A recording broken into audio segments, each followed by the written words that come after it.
Excalibur is one of the OGs in Warframe and one of our 3 starters. He's a fan favorite and a poster boy of all of Warframe, and with the new patch Techrot Encore, he's just gotten a major improvement to his kit.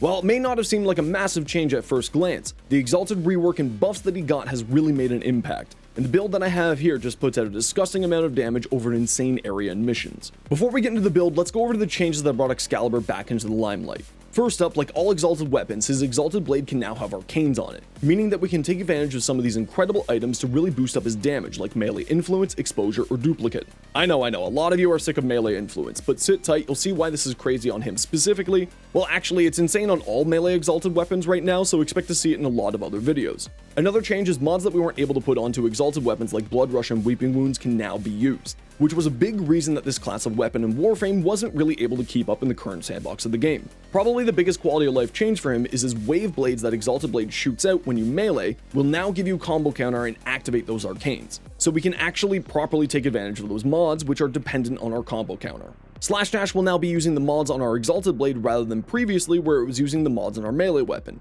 which will make our loadout simpler to use. His heavy attacks with his Exalted Blade activated will now have a huge crosswave attack, as well as lift all enemies with some extra crowd control, meaning that we can properly use Tennokai mods.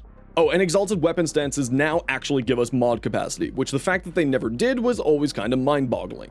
With that out of the way, let's go over Excalibur himself. Don't get scared by the amount of forma I have on here, you'll only need 2 to 4. I've just had to reform a few times over the years. Since basically everything we're doing is melee attacks, Steel Charge makes sense to give us a bit of a boost to our damage and an extra 18 mod capacity, but Corrosive Projection is also a solid choice. I've also thrown on Prime Sure-Footed so that you all have something to meme about in the comments and so that I don't fall on my butt too often. I'm using all 3 of the Umbral mods, Vitality, Intensify, and Fiber, both because Excalibur Umbral comes with those sweet free Umbral forma slots, but also because they play well into his kit and honestly, I'm just addicted to them. Umbral Fiber is especially useful for the damage reduction which Excalibur desperately needs, but also since we're running Arcane Battery, it'll give us an energy boost, as it gives maximum energy based off of our armor values. This will play really well into our shards, which I'll explain in a bit. We also use Arcane Reaper, which activates off of Exalted Blade's wave attacks to give us a further 660 armor for more energy and damage reduction, but also to give us some healing through its 24 health per second regeneration to boost our survivability further. Alternatively, if you don't want to use Umbral Fiber, you can swap it out for health conversion,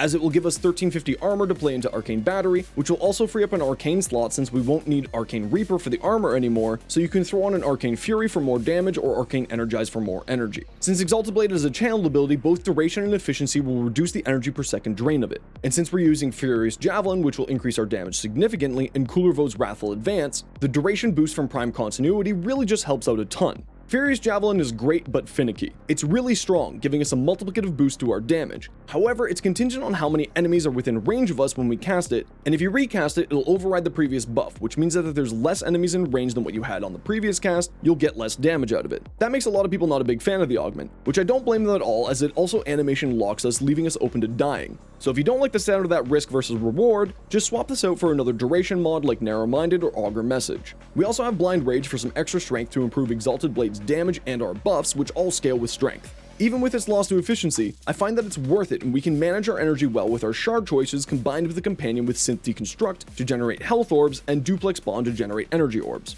I typically use my Feral Predacite, which I've linked my short going over that in the description for some more information, but here's the build I like to run on it with my Excalibur. The nice thing is that the toxin damage we get from Anabolic Pollination combines into the element we're using on the Exalted Blade to give it some more damage. Back to the Frames mods, Chromatic Blade is a really fantastic augment for Excalibur, where it'll give our Exalted Blade an element that's predetermined by what emissive color we have on our appearance. We'll be using melee influence, so we're going to make this electric so that we don't have to mod for it. Thus, we need to make our emissive color a blue or a purple tone. It's a bit weird, sometimes the color isn't an exact match to what you think it is, but here in the appearance tab you can see which element it'll give your Exalted Blade, so just make sure that it's a lightning bolt. Further, the status chance that you get from it also scales with strength as well. So with this build, I'm giving it a whopping 828 bonus status to the Exalted Blade. Lastly, I have Adaptation, giving us 90% damage reduction for some extra survivability, as that's really where Excalibur has issues. Like I mentioned, I'm using Kullervo's Helminth Wrathful Advance over his second ability, Radial Blind or Howl, since we can activate Radial Blind with a slide attack while we're in Exalted Blade, even with it Helminthed over, essentially giving us 5 abilities. I really like the big red crits that this offers us, but you can swap it out for a ton of excellent options like Valkyr's Warcry for more attack speed and armor, Sevagoth's Gloom for crowd control and lifesteal, Grendel's Nourish for free viral and energy economy, or what is definitely the highest damage option, Rhino's Roar. All of those are great choices as well. Wrathful Advance just fits into my playstyle. Shards wise, as we mentioned, we're going to use 2 Violet with the conversion of health orbs to energy to help with our energy economy, which is why we want to bring a companion with Synth Deconstruct, which will generate us a ton of health orbs and thus energy.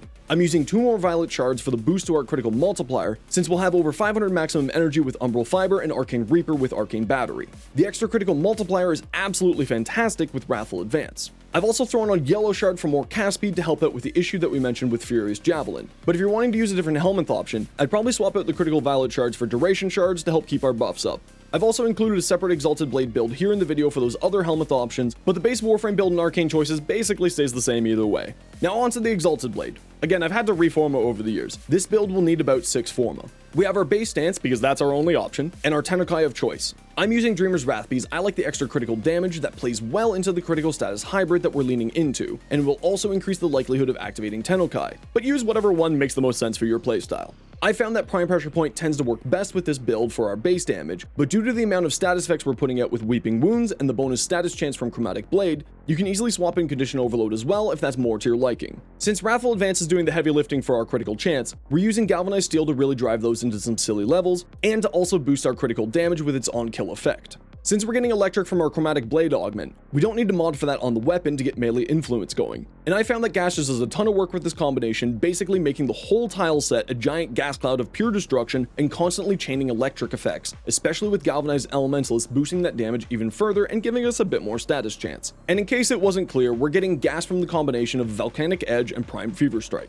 For those who don't know, melee influence has a chance to activate on electrical status effect being applied by our melee weapon, and will cause all melee elemental status effects to be applied to all enemies within a 20-meter radius of the person affected by the status effect for 18 seconds, which is how we get gas and electric to spread. Since gas will leave a lingering damage cloud that has a maximum 6-meter radius when you have 10 stacks, and melee influence will get you to those 10 stacks pretty quickly and easily, especially with a 70% increase to our melee attack speed from Berserker Fury. Enemies can be damaged by multiple overlapping gas clouds and chain electrical damage to each other as well, so this ends up being the main source of our damage. And lastly, as I mentioned before, Excalibur's biggest weakness is his survivability, so I'm using Healing and Return to help out with that. This actually does a really surprising amount of healing with all the statuses that we're putting out with melee influence and the wave attacks, which makes him significantly tankier when we take into account Adaptation's damage reduction and all the armor that we're getting from Umbral Fiber and Arcane Reaper. If for some reason you don't like gas, then I'd recommend swapping out Prime Fever Strike for Vicious Frost, which will give the weapon Blast, which also works amazingly well with this build.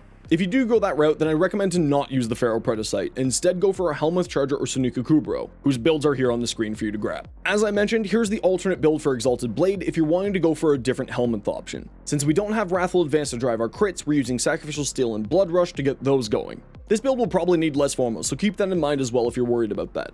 For Focus Goal, I'd recommend using Narman with this setup so that we don't have to worry about our combo duration, as it'll decay slowly over time rather than immediately with its Power Spike Warframe passive. Let's bring it all together. There's one major thing that you need to keep an eye on, and that's Wrathful Advance. If you cast this on an enemy, you'll completely drain your combo counter to 0, basically nullifying the bonus stats that we get from Weeping Wounds.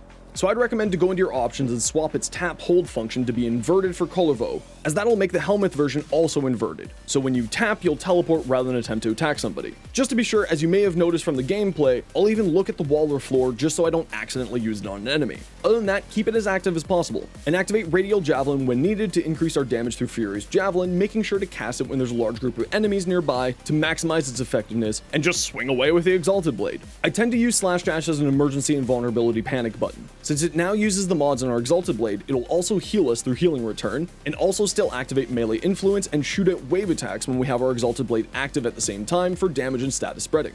Don't forget that the wave attacks from Exalted Blade will give you combo counter, cause status effects, and also activate melee influence. Since the wave attacks have basically infinite punch through in a max range of 40 meters, we can spread the gas clouds and electrical damage from influence basically everywhere, giving us truly insane damage. This is certainly not a new player build, and realistically I don't think that this is going to take you to level cap, I know that. But this is one that I personally think is going to be incredibly fun, and I'm super excited to play around with it more. Let me know in the comments below what you think of the build, and let me know what you think of the video. I haven't done much long format content in a while, and I've been focusing heavily on my shorts, but this is something I really wanted to get going again, so any constructive criticism is always welcome. And as always, sub for more tips and swing by my Twitch if you need any help.